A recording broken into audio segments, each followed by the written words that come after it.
Hi everyone. In today's video, I'm going to talk to you about habit stacking for juggling. What I mean by habit stacking in this context is how can you train multiple tricks at the same time in an efficient and effective way. Let's say, for example, I'm practicing the box as one of my goals. As well as the box, another one of my goals is to do 3 balls, drop one onto my foot, and then go back into the juggle.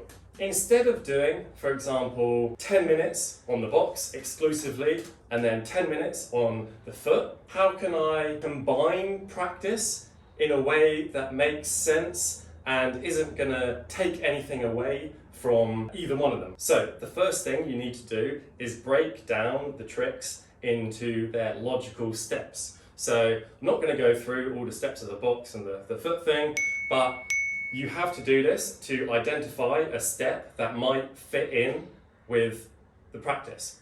So, I'm practicing the box. What happens when you practice? Every now and then, you drop a ball. If I'm also practicing wanting to learn the foot pickup, an obvious way of doing this is every time I drop a ball, instead of reaching down, picking it up with my hand, instead, I'm gonna practice a section of the foot pickup trick. So I can roll it onto that foot and I can get used to and comfortable with flicking my foot, flicking the ball up from my foot into my hand. So as you can see, and as you can imagine, if you do this like throughout a whole 10-minute session, you're gonna start getting real comfortable with the feeling of flicking the ball up. So now when it comes to practicing the foot pickup, I'm already familiar with the flick and I just have to get used to trying to throw it down and trying to catch it on the foot. So you might be thinking, what if I don't want to learn the box or the foot pickup? Obviously that's an obvious one to do. If it's on the floor, pick it up with your feet, you're going to get good at picking it up with your feet. There are as many variations of habit stacking as you want. Another obvious one is taking 5 balls. The majority of us are going to have a dominant launch hand. For me, it's my right hand. So I usually start with 3 balls in my right hand and I sort of always do it like this. You get comfortable, you do, even if you catch it in the other hand, you then readjust, then go from the right again.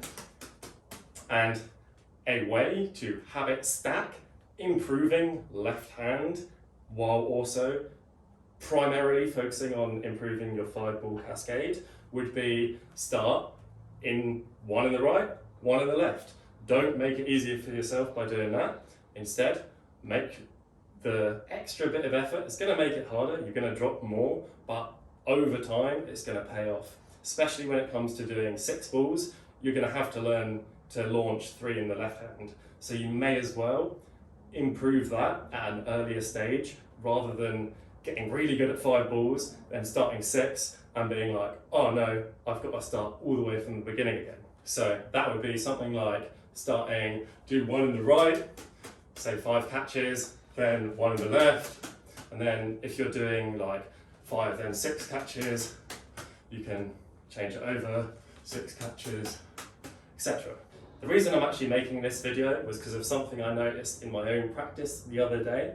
I was trying to learn the 8-ball multiplex cascade, and I found it really hard to catch 4 balls in my left hand. It's pretty hard to do it in my right, but in my left I was finding it like I could never do it. I always caught maybe 3 and the last ball would be like, oh, or you know, something kind of messy. So to habit stack, learning to catch 4 balls in my left hand, but primarily focusing on the 8-ball cascade itself, was before every attempt.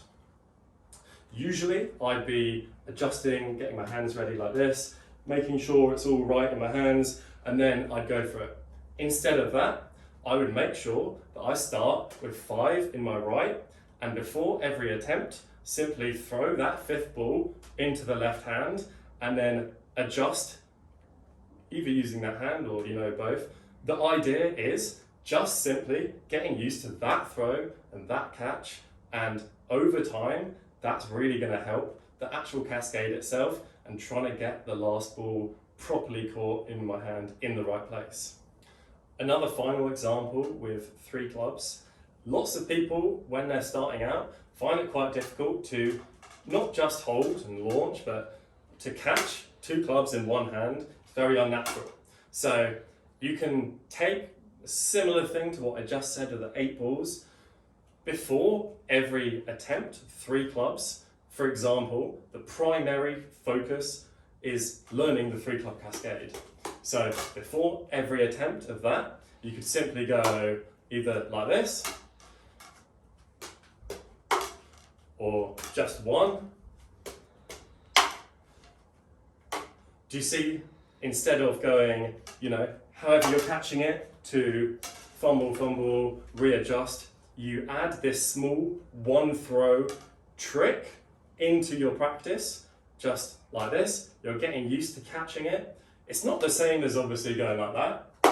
You could do that if you like, but the idea is it's little incremental steps that you can add on top of your main focus of the practice that over time is going to help the either a part of that trick or a part of another trick. So another example with what I was just doing could be for flat throws. Let's say you can pretty much do a cascade and you're still practicing to get to 20 catches or whatever. And you could also think about this little throw as a flat. And then over time, when it comes to learning flats, you're already somewhat familiar with the throw. All of these are pretty much just random examples. And what would be great if you guys could think of ways that you can habit stack different tricks that you're trying to learn into your own practice. And you can let me know in the comments which ones you're trying to learn and how you're thinking about trying to combine them into an effective and efficient practice method. Anyway, thank you for watching the video. If you enjoyed it, please leave me a like. Consider subscribing for more tutorials, other circus videos. Thanks for watching. Have a lovely day.